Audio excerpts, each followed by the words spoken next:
On dort, on se réveille par la grâce de Dieu. Fidèles téléspectateurs, c'est ma façon de vous dire bonjour, bonsoir de là où vous nous captez. Je suis votre humble serviteur, l'héritier de la République démocratique du Congo. Je m'appelle Victor. C'est un grand plaisir où je reçois un confrère. C'est avec lui où nous allons partager ce plateau. C'est un confrère journaliste. Nous allons parler de l'actualité qui se passe dans notre pays, République démocratique du Congo. Nous allons parler du discours qui a été tenu par l'ancien président honoraire, Joseph Kabila Kabange. C'est un confrère que vous avez toujours suivi, il s'appelle M. Roger Chiyoyo. Il est journaliste, c'est avec lui où nous allons parler de l'actualité. Bonjour. Bonjour chers confrères, bonjour à tous les amis qui nous suivent à travers le monde, dans toutes les provinces de la République démocratique du Congo. La RDC a besoin de nous comme journalistes, quatrième pouvoir, et nous avons aussi ces droits-là d'analyser les actualités, d'analyser tout ce qui se passe dans notre pays. Merci une fois de plus pour l'invitation, parce que c'est la deuxième fois que vous m'invitez sur ce plateau pour décortiquer les actualités. Merci beaucoup, cher confrère. Mais avant tout, je m'aurais souhaité un joyeux anniversaire par ma fille, qui est en train de fêter son anniversaire aujourd'hui, le 26 mai. Il s'appelle Miradi Kalombo. Joyeux anniversaire à toi, que du bonheur, plein succès, que le Seigneur t'accorde sa grâce. Et aussi ta maman, vous me suivez, elle s'appelle Madame Mimi. Alors, là, j'étais en train de souhaiter joyeux anniversaire. Ma fille a totalisé aujourd'hui 2 ans. Ah, vraiment, notre fille, les filles des papas journalistes. Miradi Kalombo. Miradi Kalombo, longévité, prospérité, soit comme les papas. Les papas aujourd'hui, ils font la fierté de la RDC, ils sont journalistes. Bah, j'étais pressant aussi les devenir un jour, si tu les souhaiteras. Mais sinon, profite d'une de ton jour aussi spécial, bébé. On se verra. Merci. Merci beaucoup. Des gros bisous là où tu es, ma fille. Alors, nous parlons d'un dossier très sensible, c'est que fait l'actualité dans notre pays, et pourquoi pas aussi à travers le monde. C'est le dossier de l'ancien président de la République honoraire, j'ai cité Joseph Kabila Kabange, qui, par son discours, où aujourd'hui ça a bougé les médias, vous, en tant que journaliste, un mot par rapport à ça? Merci beaucoup pour la question. Je pense que Joseph Kabila, son discours a défrayé la chronique, bien sûr, parce que ça suscitait autant de questions, autant de réflexions, autant d'analyses, selon chaque personne qui l'a suivi.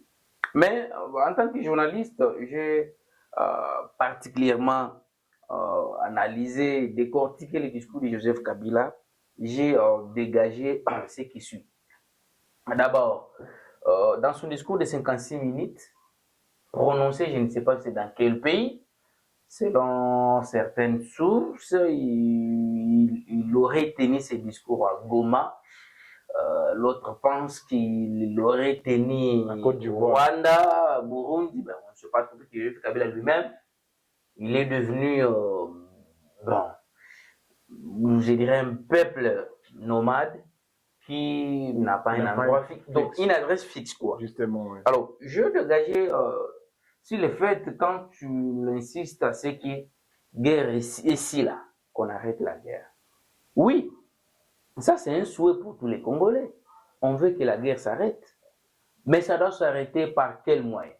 Ça doit s'arrêter en fonction de quelle stratégie?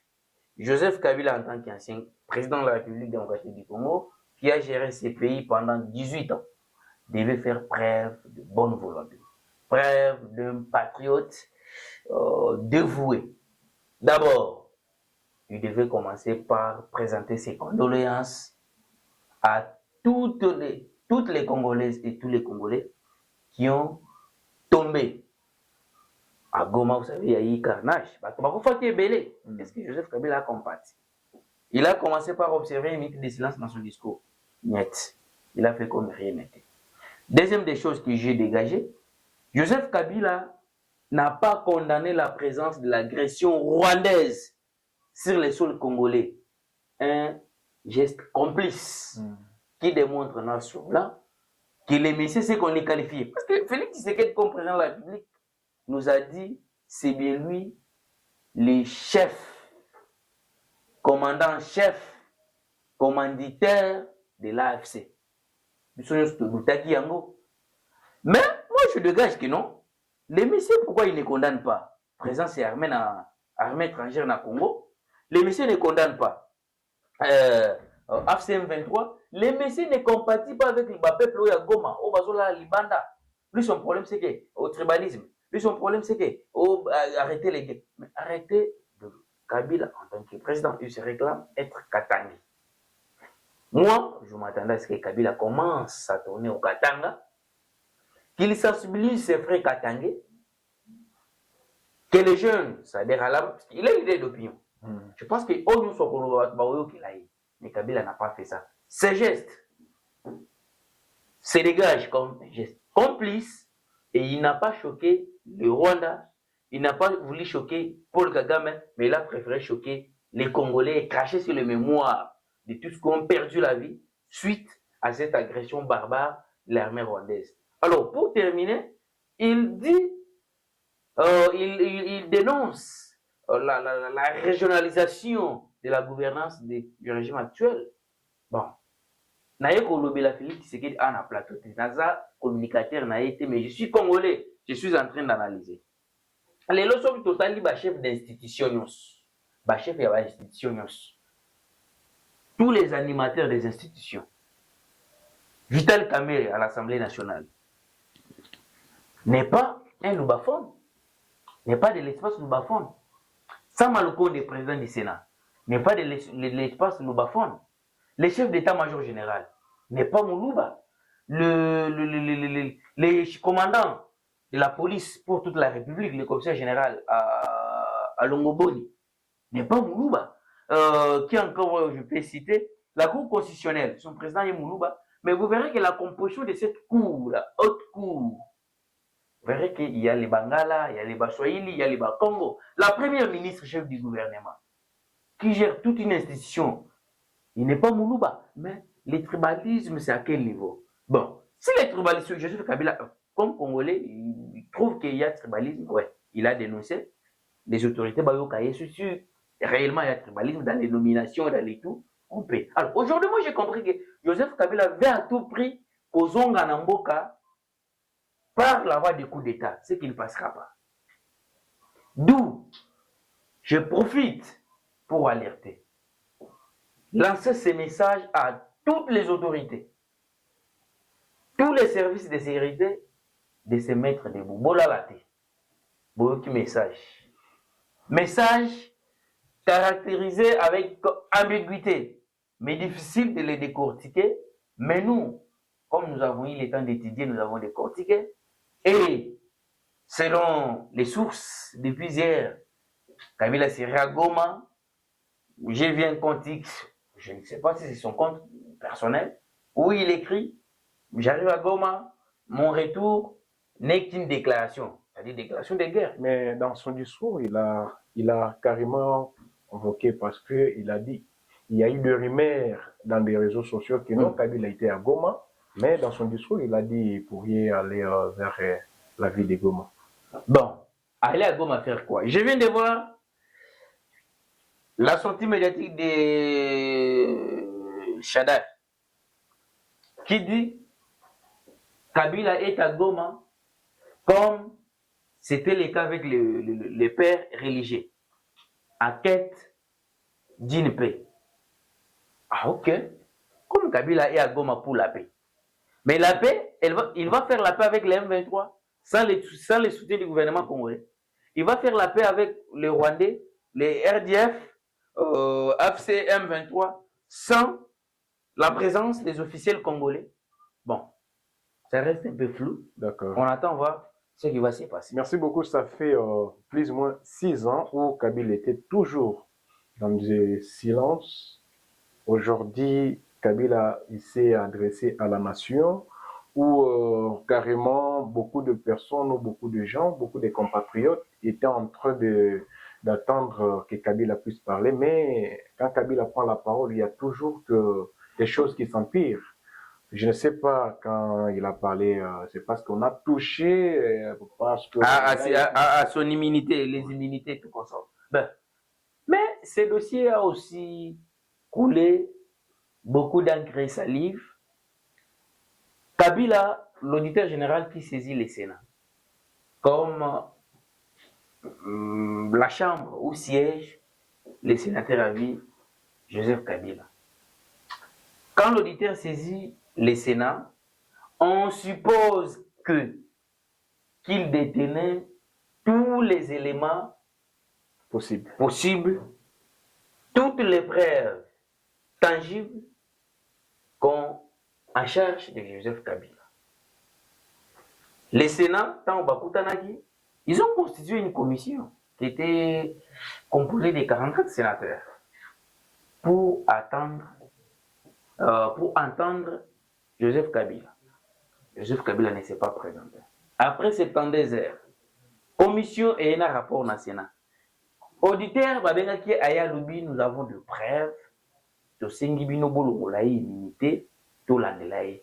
Ce que je dois préciser ici. Bon, c'est ce qui va plus s'énerver lorsqu'il... S'énerver comment? Toute personne, tout individu est justiciable. Nul n'est au-dessus de la loi. La loi reste la loi. Et pourquoi il a... Est-ce que les individus doivent être au-dessus de la loi ou c'est la loi qui doit être au-dessus des individus? Question mark. Alors, il y a ça. Quand on voulait l'auditionner, il ne s'est pas présenté. Maintenant, on a levé ses immunités. Que Kabila, s'il ne se reproche de rien, que Kabila vienne affronter la justice. Est-ce que vous êtes en mesure que Kabila il serait ici dans ce pays? Mais si Kabila ne sera pas ici, c'est-à-dire il est en train de se reprocher. Même quand Kabila Abimaga Namboka, Odan Abimana, qui les poursuivait? C'est parce qu'il avait un plan. Il se voyait en insécurité à lobby. Ceux qui n'ont Kinshasa, je ne saurais pas. On a arrêté les gens ici. On a arrêté les gens ici. Nous avons vu arrêter les gens ici. Les gens ont témoigné. Ils ont dit, donc, on avait arrêté un proche de Nanga en Tanzanie, mais c'est Kuba, si je ne m'abuse pas. On l'a auditionné. Il a dit nous bénéficions des soutiens matériels et financiers de Joseph Kabila qui est notre patron. Justement, oui. On peut y revenir parce que c'est ce qui fait l'actualité. Fidèles téléspectateurs, vous êtes en train de nous suivre. Je précise bien que sur ce plateau, j'ai reçu un confrère journaliste, il s'appelle Roger Tioyo. C'est avec lui, nous parlons de l'actualité de ce qui se passe dans notre pays. Alors, j'aimerais qu'on parle de notre jeunesse. Nous avons vu Louis Kabila, bien sûr, quand on était en train de parler de son cas ou son problème. Kabila qui a réussi à travailler dans ce pays ou diriger ce pays à l'âge de 29 ans. Alors, aujourd'hui, notre jeunesse est vraiment délaissée, chers confrères, où les choses s'empirent toujours. La jeunesse de notre pays ne veut pas s'engager pour servir leur pays. Et à la tête du ministère de la Jeunesse, nous avons une dame qui s'appelle Madame Noëlla, où cette dame n'est pas reconnue même à travers la jeunesse congolaise. Alors, pourquoi il n'est pas reconnu? Parce qu'elle est ministre nationale. Mais il n'est pas sur terrain. De la jeunesse. Moi, je pense que depuis l'existence de ces ministères, tout ce qui ont eu à gérer ces ministères comme ministre nationaux de jeunesse, aujourd'hui on a Madame Noëlla. Je pense qu'ils n'ont pas su décerner les mots ministère de la jeunesse. Parce qu'aujourd'hui notre pays, en sa grande partie, est composé de jeunes. Et pourquoi ces ministères n'initient pas des projets, des réformes imposantes, significatives, pour se faire sentir? Est-ce que la jeunesse, c'est l'espoir de demain. La jeunesse, c'est le Congo de demain. Est-ce que le ministère de la jeunesse est éveillé patriotique? Pense à ça. Nous avons connu l'agression rwandaise, barbare même. On a lancé l'opération d'intégration de tous les jeunes dans l'armée. Par le président de la Le République. président de la République. Ou carrément, nous, on pensait que on passait voir Madame Noëlla, avec tous ses services, se mettre au travail. Mais ce n'est pas ce qu'elle a fait. Mais elle n'a pas fait. Il n'y a que le ministre des Défenses. Donc, elle attendait que nous puissions venir dénoncer comme nous le faisons maintenant. Donc, nous n'avons pas affaire à Madame Noëlla, mais justement, nous les souhaitons à ce qu'elle puisse procéder à des réformes significatives pour que ces ministères, qui, je qualifie, un ministère vedette, parce que c'est un ministère des jeunes. Mais elle a quand même failli à sa mission parce qu'il y a un remaniement aujourd'hui sur... Il y a un remaniement, mais c'est là où on voit... Si le président de la République c'est là où aujourd'hui que Madame Noëlla puisse être reconduite pour vous, comment vous allez... Bon, je ne sais pas, je ne suis pas président de la République. Je ne rentre pas dans les pouvoirs discrétionnaires du président de la République. Si le président juge que Madame Noëlla a su faire quelque chose de bon, c'est lui qui connaît Madame Noëlla, qui est avec elle tous les vendredis dans les conseils des ministres, qui reçoit ses notes techniques via la Première ministre. Mais nous devons ressentir ou sentir ce qu'elle fait à la tête de ces ministères en retour à nous, petits peuples. Alors, si le président juge qu'elle est bonne, qu'elle peut rentrer, bon, mais nous n'avons pas ressenti quelque chose. Parce qu'elle devait normalement initier des projets. Entrer en danse, en musique, pour mobiliser tous les jeunes. Pourquoi pas même organiser ce qu'on appelle des concertations, cadre de concertation, pour entendre ces jeunes. Et créer même des formations, récupérer des enfants de rue, tout ça. Et aujourd'hui, vous voyez que les chômages en République démocratique du Congo, les grands nombres de chômeurs, les enfants de rue aussi, les enfants de rue, ils sont utiles à la société. Ce sont des jeunes. Qu'est-ce que le ministère de la Jeunesse pense pour ces chômeurs, pense pour ces enfants de la rue, pense pour l'encadrement de ces jeunes? Aucune initiative. Justement. Voilà. On dénonce, on veut ce que Madame s'améliore. À quelques mois de la sortie, je pense que le gouvernement de dimension sortira, mais qu'elle pense à faire bien. Et si elle fera bien, on va l'accompagner sans problème. Merci beaucoup, cher confrère. Je dis merci au DG Dani Mouya, qui est le patron de DemTV. Derrière la caméra, je salue mon jeune frère que j'aime beaucoup. C'est avec lui qui fait à ce que ces images soient plus révélées dans le monde. Il s'appelle Moïse. Pourquoi pas Déo? Ce sont parmi les techniciens de DemTV. Je salue aussi en passant l'homme qui fait ce que nous puissions être là. Monsieur Paul Kanko, vous êtes à la CNCS Kananga. Je vous dis bonjour, bonsoir. Alors, nous allons parler d'un dossier très sensible. Hein. Moi, personnellement, vous aussi, on a été saisi par les stagiaires professionnels de la Caisse nationale de sécurité sociale, la CNCS, qui est dirigée par le directeur général Charles Moudiaï, qui, je cite, les stagiaires nous ont carrément consulté par rapport à leur dossier. Ils ont carrément fait les stages, ça fait plus de 5 ans. Alors, ne sont plus retenus ou engagés. Et moi, par rapport à ça. Merci beaucoup, chers confrères et journalistes, Victor Talombo. Nous avons été saisis, non seulement toi et moi, mais tout un collectif de journalistes restant dans la ville-province de Kinshasa. Pourquoi cette saisine?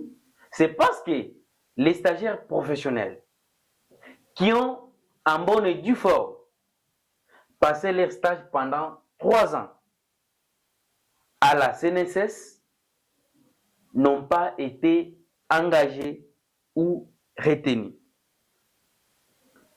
Nous avons été saisis comme presque quatrième pouvoir parce qu'ils savent que à travers notre canal, leur message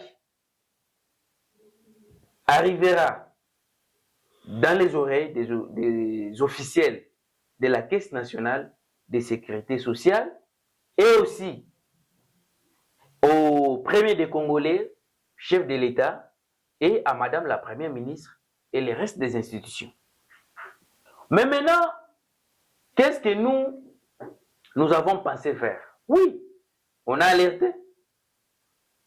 On cherche, on a eu un son de cloche de ces stagiaires professionnels qui ont passé un temps à la CNSS et tous les dossiers, selon ces derniers, étaient en voie d'être concrétisés pour leur engagement au niveau de certaines agences de la République démocratique du Congo. Mais les lois sont retenir bango, ce sont des cloches na bango. Nous pensons que nous devons quand même avoir l'autre version des faits de la part des dirigeants, en commençant par le DG lui-même, Charles Moudjaï, le DRH, Maître Kalambaï, pour qu'il nous donne la lumière sur ces dossiers. Qu'en est-il au juste avec les dossiers des stagiaires professionnels? Où en sommes-nous? Qu'est-ce qu'ils sont en train de revendiquer? Puisqu'ils ont mis tous les dossiers à notre disposition. Mais en tant que presse, église au milieu du village, nous avons pensé que nous devons aussi avoir un autre son de cloche. Je pense dans les jours qui viennent, nous les recevons. Ils viendront eux-mêmes parler de ce qu'ils traversent. Parce qu'eux-mêmes qualifient de ça une politique de l'air mise à part.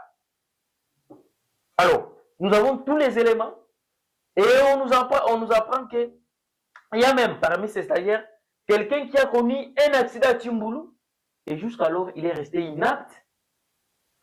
Alors, il n'a pas obtenu gain de cause. Ni être indemnisé, ni être engagé, donc perdant. Il y a même de peur de famille parce que les autres, il y a quelques groupes qui m'ont carrément parlé qu'ils ont commencé des processus par rapport à leur dossier depuis que Madame Agnès était DG, oui. Madame Agnès était DG, il y a carrément Dr Fouti qui était directeur général adjoint.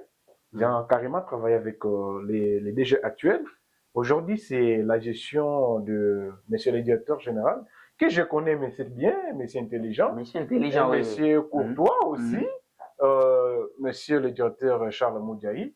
Et pourquoi il ne pouvait pas carrément aussi écouter ces stagiaires professionnels? Je pense que tout ce que les stagiaires nous ont donné comme élément, nous les mettons encore en suspense. En attendant nos enquêtes, j'insiste bien que nous avons reçu un son de cloche de nos compatriotes qui réclament leurs droits. Sous prétexte qu'ils ont passé un temps à la CNSS. Mais le DG, comme vous l'avez dit, c'est un monsieur bien. Un monsieur intelligent. J'aime bien ce qu'il fait à la direction générale avec tout ce qu'il a apporté comme réforme, initiative pour que la Caisse nationale de sécurité puisse revêtir de sa plus belle robe. Je pense qu'il est en train de nous écouter. Il suit nos messages. Nous allons faire de tout notre mieux pour que nous puissions avoir la lumière sur ces dossiers. Au cas contraire, nous userons toute notre influence pour dénoncer les droits de ces Congolais qui, jusqu'à maintenant, père des familles, père des enfants, responsables de famille, il y en a même ceux qui ont abandonné leur travail ici, qui sont allés à l'intérieur pour les stages professionnels. À Kananga, à Tchikapa, à Tchimboulou, Ilebo, Mbujimayi et partout ailleurs. Nous avons été à Mbujimayi, nous avons vu le directeur provincial de CNSS, qui est le frère du ministre Moutamba, que je connais bien, il travaille à Mbujimayi. Nous avons enquêté sur ces mêmes dossiers. On a été même à Kananga. On a été même à Kananga. J'ai été même à Tchikapa. Parler avec les stagiaires de Tchikapa, c'est toujours les mêmes doléances.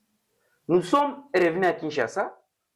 pour chercher à avoir l'autre son de cloche du côté test national de sécurité que est géré par Charles Moudiaï, le DG, et aussi le DRH, Maître Kalambaï, qui est un homme un homme droit, et je connais c'est brillant, directeur des ressources humaines, le travail qu'il a là-bas. Je pense que nous aurons gain des causes, mais nous serons là pour dénoncer. Nous sommes les porteurs, nous sommes les porteurs des voix des sans-voix. Nous sommes église au milieu du village. Justement. Jusque-là, nous n'avons pas encore dégagé la finalité pour savoir qui a tort, qui a raison. Alors, monsieur Victor, je dois terminer par ici. Pour saluer en même temps la bravoure d'un jeune, le député national André Mushongo Machar. Chose promise, chose faite. Il est élu d'où? Élu de Tchikapaville, le député national élu de Tchikapaville. Madame la première ministre Judith Soumino Tuluka est arrivée à Tchikapa ce lundi en provenance de Kananga. Il est dans une tournée de proximité. Je me rappelle dans sa lettre lui adressée le 24 novembre 2024, le député national André Mushongo avait saisi Madame Judith Souminois afin qu'elle se rende personnellement à Tchikapa pour palper du doigt toutes les réalités, tous les problèmes auxquels fait face le peuple kassaïen, en particulier la population de sa circonscription électorale de Tchikapaville. Chose promise, chose faite, Madame est arrivée. J'espère bien, elle doit récolter tous ces problèmes. Félicitations, honorable André Mushongo. Il a déjà chapeau bas. Soutien. Merci beaucoup pour votre soutien. Chapeau bas à votre travail parlementaire. Nous aimons de telles initiatives. Vous savez, quand une bonne action est posée, il faut l'encourager. Oui, on est là pour défendre. Non, les journalistes n'est pas seulement là pour dénoncer, attaquer quand tu as mal. Non. Mais quand il y a aussi quelque chose de bien, il faut soutenir, il faut jeter des fleurs. Coup bas, coup de chapeau à l'honorable André Mushongo. Vraiment, continuer dans cette dynamique. Nous attendons encore que la plénière soit programmée à l'Assemblée nationale. Comme vous avez déjà saisi les bureaux de l'Assemblée nationale, avec la question orale avec débat que vous avez adressée au VPM de la fonction publique, Jean-Pierre Liaou, pour qu'il vienne s'expliquer sur les problèmes que rencontrent les fonctionnaires et agents publics de l'État de la province du Kasaï. Je vous dis, M. Victor, au Kasaï, il y a des agents qui vous touchent des salaires à la fois.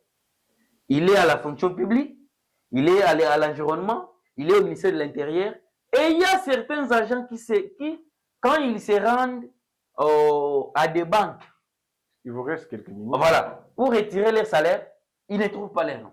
Leur nom est lagué sur les listings.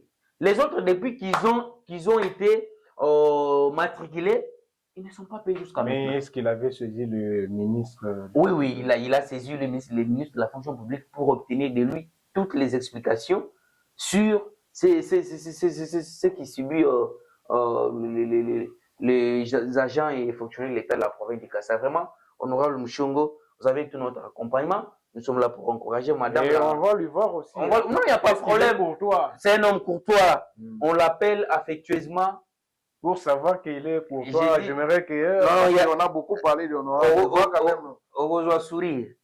On l'appelle bien l'homme de Pesa Moninga sourire. Comme vous m'avez invité sur votre plateau, à Rolanda émission, à Yokimbela Nayo, mais tant au sourire et koya, aux à la pré pour na Mayango. Merci beaucoup, merci cher honorable André Mushongo. En tout cas, vous avez notre soutien. Nous sommes jeunes et nous travaillons pour l'intérêt de notre pays Nous allons défendre ces pays jusqu'à la dernière minute. Je crois, chers confrères, nous sommes arrivés à la fin de notre émission. J'aimerais aussi dire bonjour, bonsoir ou salut à une dame qui a fait la fierté d'un grand ministère du portefeuille, hein, la couleur verte. Hein, Madame Adèle. L'étoile de Sandoa. Je la connais Maman déjà. Maman diaconesse. Tu sais elle est diaconesse là-bas à l'église cathédrale. Hein? C'est une dame qui a fait carrément que le ministère du portefeuille soit relevé et puis qu'on parle de cette dame, que cette dame a pu réunir toutes les entreprises publiques. Parlons même d'histoire de l'ONATRA, c'est à travers Nambwende. En tout cas, cette dame, elle a vraiment laissé les empreintes au ministère. Madame Adèle Kaïna, l'homme à la couleur verte. Elle est élue de Sandoa, ça fait carrément 25 ans comme député national. C'est pas facile, hein? Quelle expérience. Oui, et j'avais investigué sur ça. On m'aurait appris qu'ils sont à deux. Ceux qui ont beaucoup d'années en tant que parlementaire. Il y a elle et aussi Il y avait aussi Christelle Vango. Non, Christelle Vango, c'est... Non, je dis par rapport aux gens qui ont été couronnés le jour-là. Non, moi je parle pas des couronnements, je parle de ceux qui ont...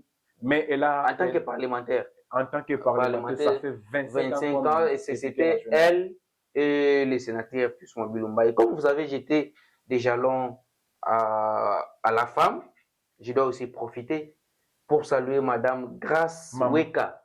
Grace Weka est coordonnatrice du gigantesque, éléphantesque projet « Si j'étais de ta famille, tu me laisseras souffrir ». Ce projet consiste à soutenir et assister les déplacés de Goma qui sont ici à Kinshasa. Ils n'ont pas à boire, ils n'ont pas à manger, ils ne savent pas où mettre la tête. Mais cette dame, une Congolaise qui n'est pas de l'Est, mais qui est congolaise, s'est permis de soulager, soutenir tant soit peu avec ses moyens de bord, ces déplacés de Goma qui sont ici à Tikapa. Nous voulons les dames comme ça, comme Madame Grace Weka. Aujourd'hui, si le président de la République, comme il veut, on va faire un remaniement, est-ce que Maman Adèle Kaïna pourrait revenir? Non, nous soutenons toute femme qui a des bonnes initiatives. Madame Adèle Kaïna, d'abord, je connais son témoignage, j'étais au ministère du portefeuille, on me disait que c'est une femme qui est arrivée à 5 heures au ministère, donc tous ses subalternes arrivaient après elle. Elle a laissé les empreintes.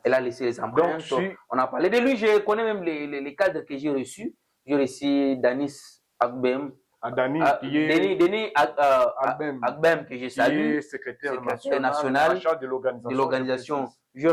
Dani, nous vous saluons. Nous vous saluons et je pense que M. Dani, il y a aussi des choses à parler avec le secrétaire général adjoint, Joseph Kassala, que j'ai reçu encore. Vraiment, c'est un homme, donc Madame Adèle, c'est la part à laisser ses empreintes parce qu'elle avait un bon entourage, justement, des bons collaborateurs comme Dani, comme Joseph Kassala. Il y a des M. Chirac, il y a des Dieudonné Kanina. Il y a aussi Dieudonné Panou, secrétaire national en charge de la communication. Il y avait tant de personnes qui l'ont aidé. On aimerait voir encore cette dame à la couleur verte revenir. Mais je dois encore dire un mot que Madame Grace Weka fera la descente dans tous les orphelinats, tous les sites où sont hébergés ces déplacés de Goma ce samedi 31 mai 2025. Merci beaucoup. Merci beaucoup, Edem TV. On commence et on termine. Nous avons été heureux d'avoir sur ce plateau un messier très intelligent, au nom de monsieur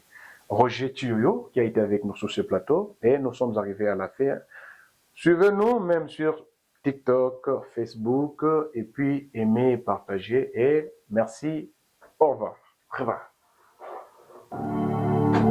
Oui.